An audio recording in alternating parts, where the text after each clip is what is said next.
Хормоните за изгаряне на мазнини и за складиране на мазнини имат свои собствени спусъци. Хормоните контролират метаболизма и всеки свързан с изгарянето и складирането на мазнини има свои собствени спусъци. Хормоните се задействат или блокират от храни, упражнения и други дейности. Има две неща, които могат да се случат с тези спусъци. Можете да ядете и да тренирате така, че да стимулирате изгарянето на мазнини, или можете да ядете и да тренирате така, че да стимулирате складирането на мазнини. Огромният скрит проблем, който открих, е, че повечето хора неутрализират хормоните за изгаряне на мазнини, като използват грешните спусъци.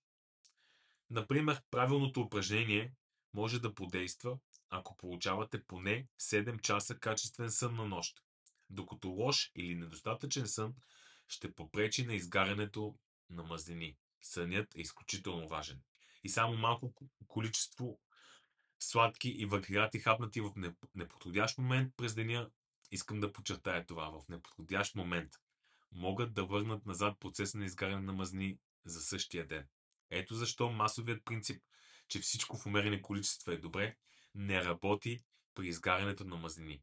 Колкото повече от тези хормонални спусъци прилагате правилно, толкова по-бързо и лесно ще бъде отслабването. Следователно, вместо да губите време в броене на калории, използвайте хормоналните спусъци. Ще научите всички тези спусъци подробно в следващото видео. По-подробно ще се спра на тях.